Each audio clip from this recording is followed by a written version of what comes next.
Hey guys, thanks for joining this episode of Brazos Stories. Today we're interviewing the Pickle Witch. She's invited us to her home for a day of canning. We're going to be making spear and chip pickles, so let's head on in.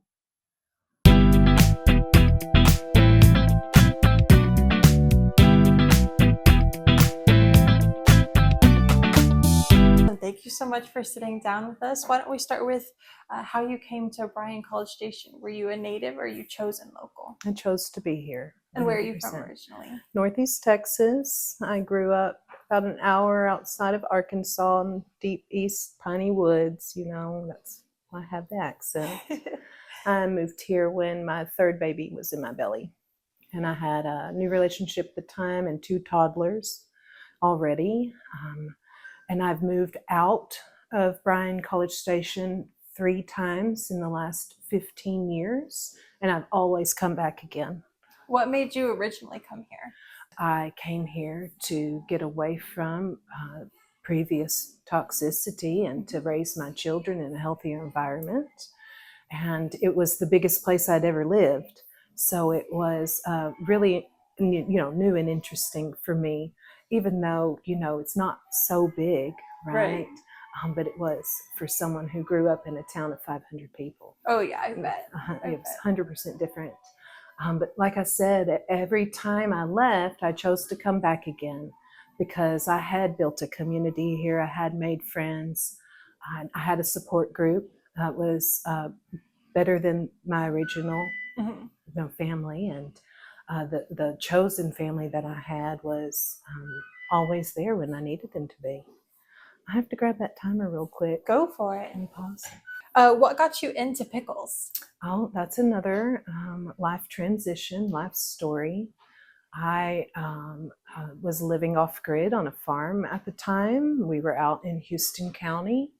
I was with my previous partner and we were surviving, 100% trying to be sustainable on our own with livestock and growing our own food. Wow. That was a big deal. Oh yeah. And a very big job. And my kids hated it. Hated it 100%. And after we had been there for about 3 years, it was obvious to me that it was no longer a healthy environment for them. Mm-hmm.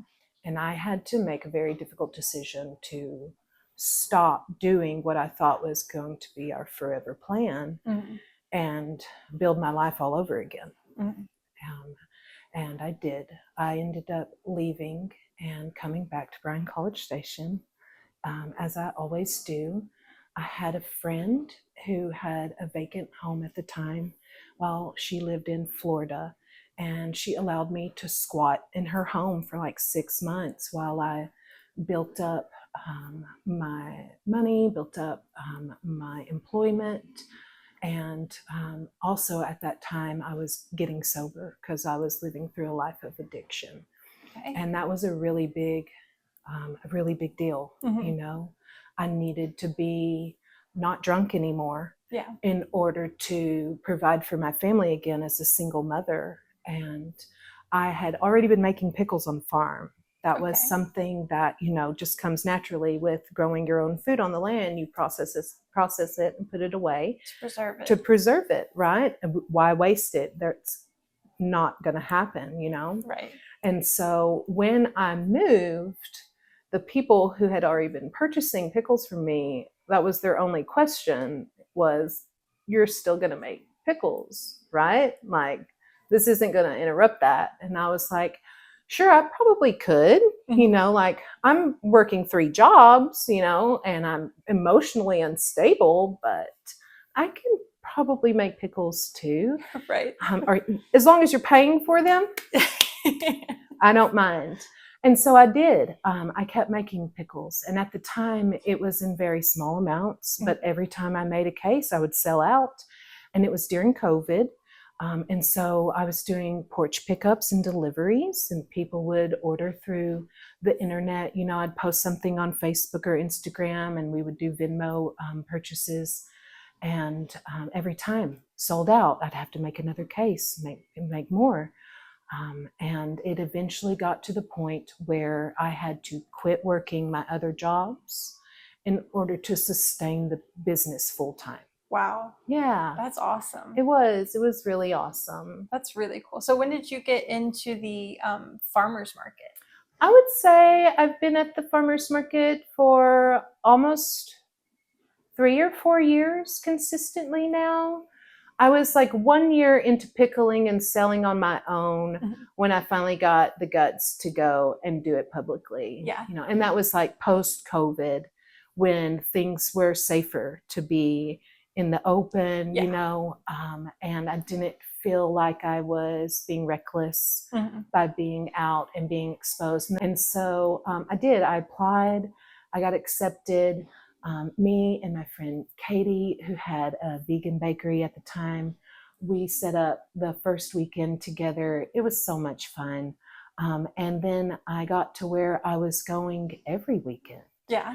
And even the first Fridays, I was going to the first Fridays, and I was going every Saturday, and it was a full-time job. Oh yeah, I bet. Yeah. What was that kind of like, going to your first farmer's market? What did you have to overcome internally, externally? Nervousness. Yeah. I have a real fear of being seen. I'm an introvert, very much so. I like to be hidden within my home. When I am out in the open, it's hard to believe those things. Yeah. I can turn on the light real easy, but inside of me, I'm screaming internally. An extroverted introvert. Yeah, and at the time, I was recently sober. And I had always drank in the past to get through social situations before. I see. And to do it sober was another layer of, fear. Am I going to be able to survive this? Is this going to be something I can do? And I learned to. Yeah. You learn new things when you make yourself. Yeah, definitely. I think that's kind of that's what a lot of people rely on, is everyone's seems very introverted nowadays, and they all seem to rely on alcohol to kind of get past that. Yeah. When really it's you've got that strength inside you. I mean, you've proved it that you can go out there and you can overcome that. I think it's okay to be shy and do things anyway. Oh yeah. I mean, courage isn't being afraid, it's being afraid and doing it anyways. Exactly. Yeah. Exactly.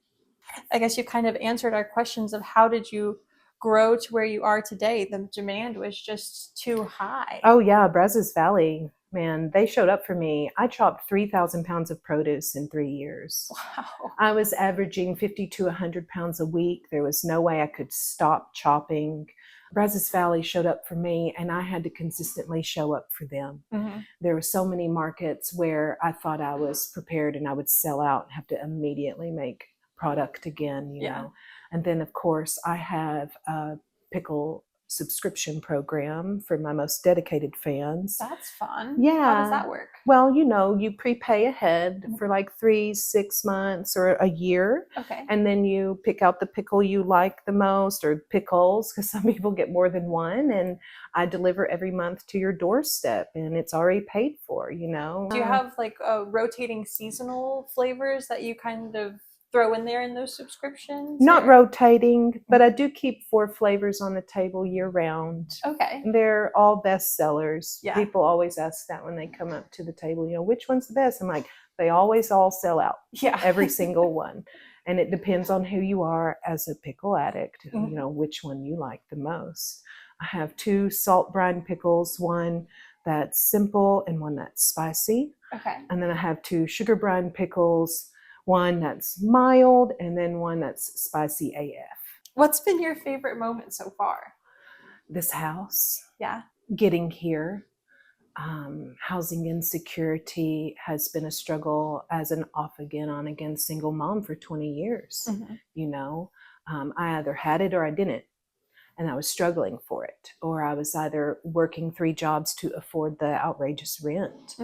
And even before we were here, I was working so hard to afford to live. And it was overwhelming. Yeah. After doing it for so long and for so hard, and to always just be pennies, it was like burnout. And then when we got here into this space and place, it's been a little over a year. I finally could sigh a breath of relief. Yeah. Because I didn't have to fight for it anymore. Mm-hmm. This is a home that belongs to me now, and no one's ever going to take it away from me. Right. No one's ever going to say, I don't love you anymore, you have to leave. Mm-hmm. That kind of thing. My children are secure here. They're safe here. They don't have to worry about those things happening. And I'm really proud for that. I'm really, really proud for that. And the pickle business is what launched me here. Yeah. I would have never been able to say, I can afford this place without the business being so successful. Do you have any advice for, anyone else going through this where, they have a business idea, but they don't maybe have the financial security or even, the emotional security to feel like they can accomplish it? Do it anyways. Yeah. Wake up every day and do it anyways. Whatever you're leaving behind in the past is meant to be there, and each step you take forward is a step into your future, and it's just better. It gets better and better every day. Absolutely. 100%. It just goes back to the being scared but doing it anyway. Oh yeah. And this space and place of Brazos Valley is so connected when it comes to supporting local businesses and your local community, even if you're not a business, even if you're just a friend, mm-hmm. family, I have had so many people rally around me. I have rallied around so many other people in all moments of my life. I've had someone there holding my hand or encouraging me. Mm-hmm. And I'm so grateful.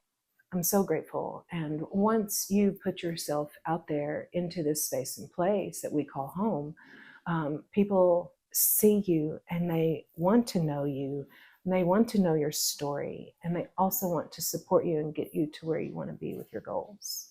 Yeah, and I think that's something special to the Brazos Valley is mm-hmm. everyone just feels like a cheerleader, no matter what it is. There's always seems to be someone there encouraging you, even if mm-hmm. they don't know you, which For is sure. amazing and very unique to our area. Yeah. So are you operating under cottage law? Are you operating under the 100%. How has that been? Has there been any restrictions that have been difficult to work within, or? It's pretty simple as it is, so far. Mm-hmm. But I will say that I have plateaued, and mm-hmm. that's why I've kind of come to a stop where I am right now. Yeah.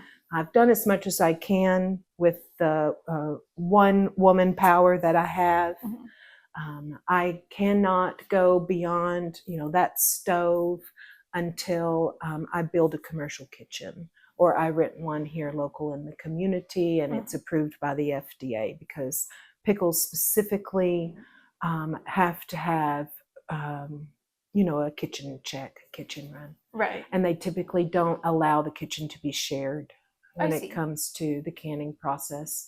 And so that's a major financial leap into the future. Right. A commercial kitchen is on a much larger scale financially than I'm prepared to deal with right now.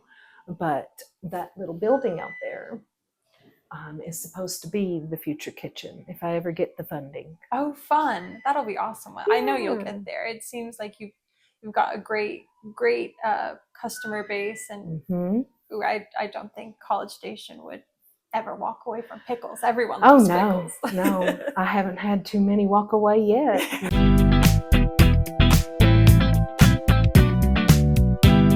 The spice in every jar. And I typically go row by row so I don't miss anything. Okay. And I'll come behind you and I'll do the next one. And that's coriander that you're using. What does coriander do for the pickle? I don't think it does anything as much as it adds texture and color to the jar. There's little bits and pieces in there floating around. Never picked up on the flavor, in the brine. The vinegar is so strong. Yeah. But it makes it look very magical. See, I always thought that this was mustard seed. This is mustard seed that I'm using next. Okay. So mustard seed is much smaller than coriander is, and coriander is the seed of cilantro. Oh, okay, So okay. like when cilantro is cilantro, it's the leaf, but when it goes to flower, it makes coriander seeds. That is so interesting. I Mhm. didn't know that. Yeah, and mustard seed in folklore was always called the eye of newt.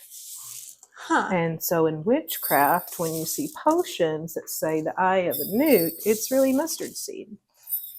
I always thought that meant those little uh, lizard creatures that live in ponds. It's I thought just, they wanted one of the lizard eyeballs. no, it's just mustard seed. Are you finished? I'm done. Okay. I'm all done. You can put that down and grab the dill seed, which is next. Okay. Yeah, and do it all over again.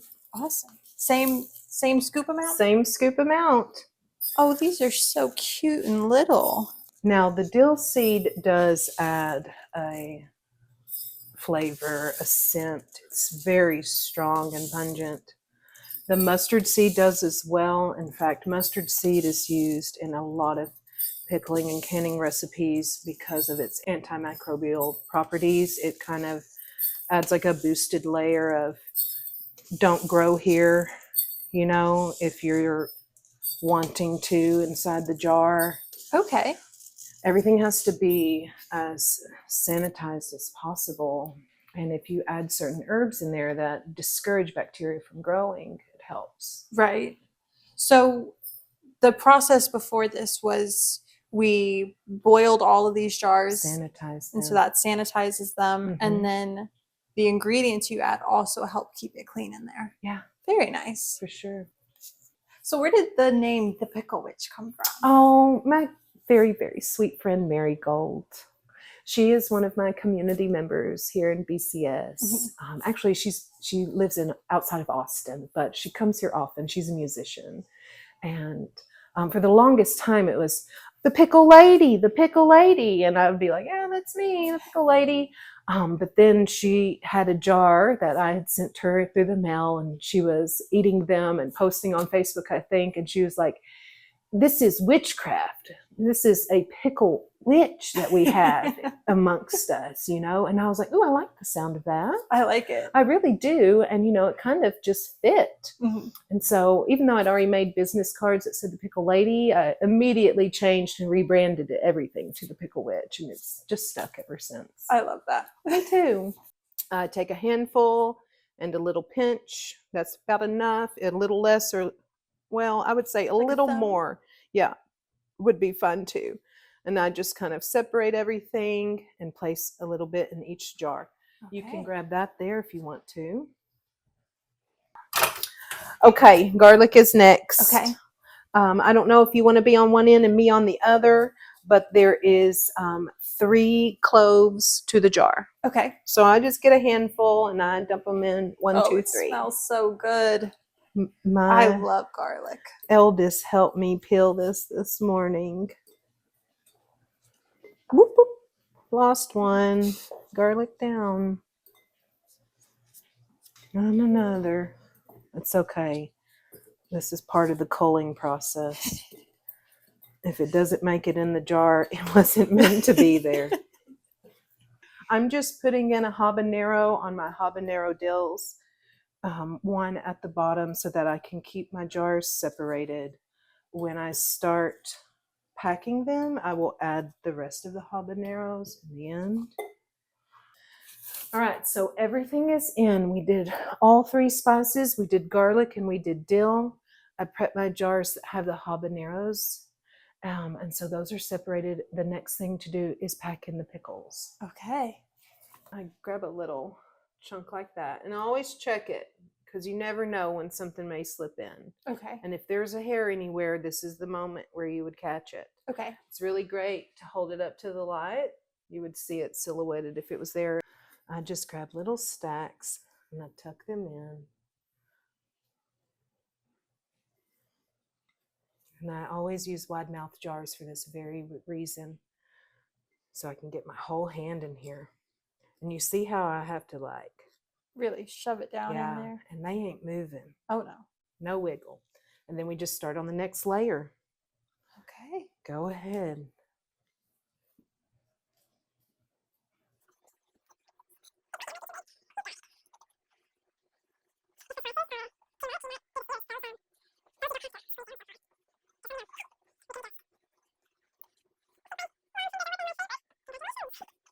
Okay, what do you think? For sure, dude. I would get a few more right there. Okay. Your customers are going to come to you and be like, this one pickle doesn't look like you normally stuff it. I didn't used to do spears in the beginning. And then I had a very close friend of mine beg and beg for weeks. We did the markets together, and he'd be like, why aren't you doing spears yet? I'm like, well, I'm just in the rhythm Yeah. of slicing on my mandolin. I don't want to change what I like to do now. It's hard for me sometimes to do a different thing than what I'm already doing. But then I convinced myself it probably wasn't that hard. And I did spears, which actually are so much easier to chop, take way less time. Oh, really? Yeah, 100%. The mandolin, you have to be precise and controlled, or you're going to lose a finger. Oh, yeah. I just bought a mandolin a few weeks ago, actually. And I was like, this is going to be so easy. And I went to use it and was like, okay, all right. Maybe not as easy as you thought. Yeah. Can you tell I've been doing this a long time? So satisfying, so long.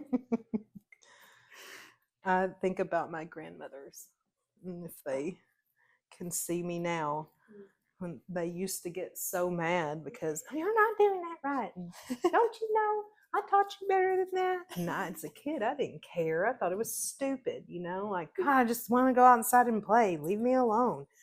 But now I remember all the lessons. And I'm like, God, I hope I'm making them proud. I'm sure you are. It's really funny. I'm sure everyone's got a story of a granny or an aunt or even a grandpa, because there's lots of men that can too, who have like a pantry somewhere of decades old food, stuff that they put away a long time ago, just in case. Look at that. Congratulations. Are you proud of yourself too? I feel like I am. Okay. It was going. You're way ahead of me. But... That's okay. I'm experienced. I'm a professional. I know exactly what to do and when to do it. So once the jars are packed tight, it's time to fill them with the brine.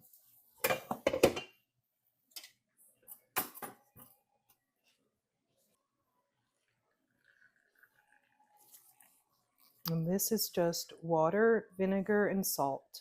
And that's what I mean by clean ingredients.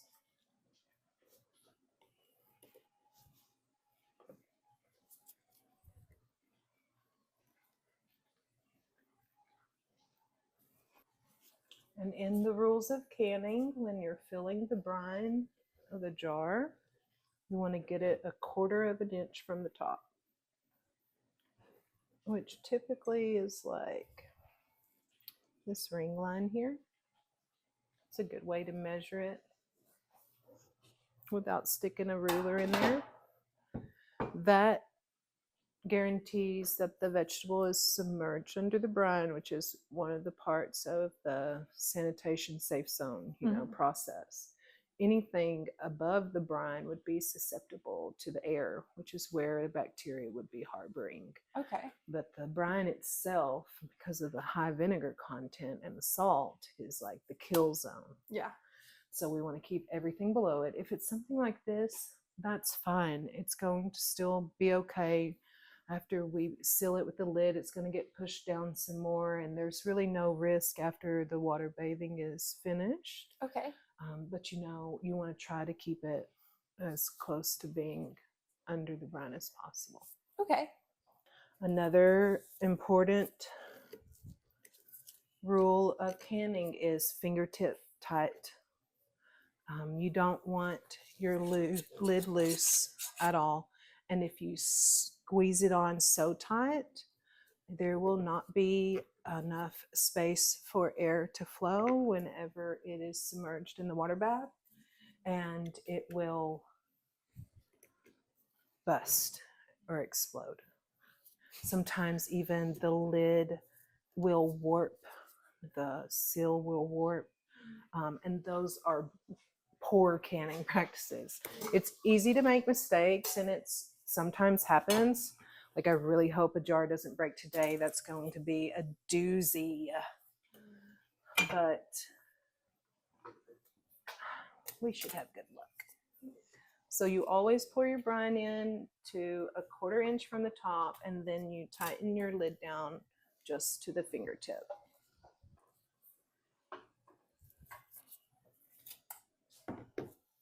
And I have my heat on high.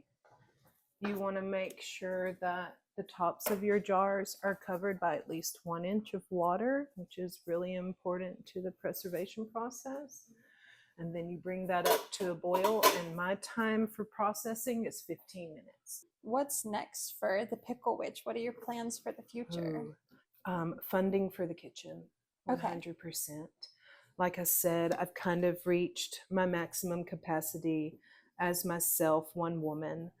I would love to be able to hire employees, you know, so that I'm not constantly back to back doing the same job over and over again. I can hire other people to chop. I can hire other people to process jars, can supervise them, and we can produce large quantities, hit more than one market a month, hit multiple markets a weekend. I know we've got the first Saturday farmers market. Is there any other upcoming events that you're attending? Or I will be at Oktoberfest in October. It's the Pride Community Center's yearly event. Where is it held? In downtown Bryan. Okay. And so, like, at the Palace Theater, there'll be performances. Sometimes there's drag shows and stuff too. And then all of the vendors and all of the humans are local members who support the community and try to be good representatives of that. Very fun.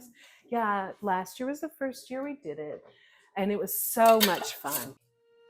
This is so fun. Thank you for letting us join you today. You're welcome. All right, guys, we're gonna do a taste test of the Pickle Witch pickles that we got. I got the sweet, spicy, Better Off Dead, and I just got the regular classic dill. All right. That classic tight seal. That's how you know it's fresh.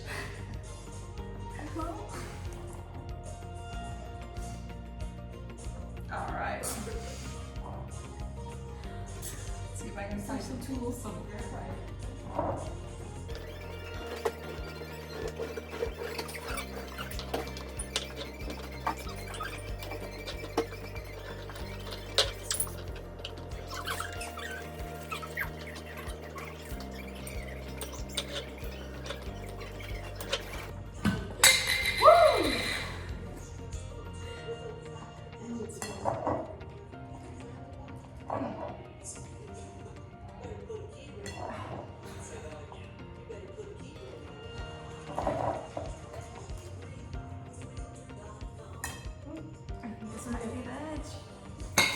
There we go.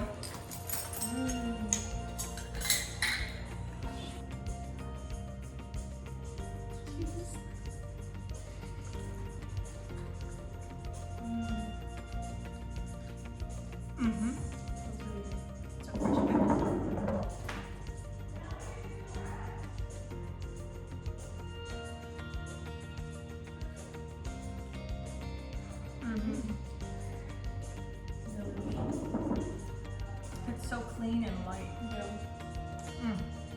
You heard it here first, guys. Best pickles in town. The Pickle Witch. Go check her out.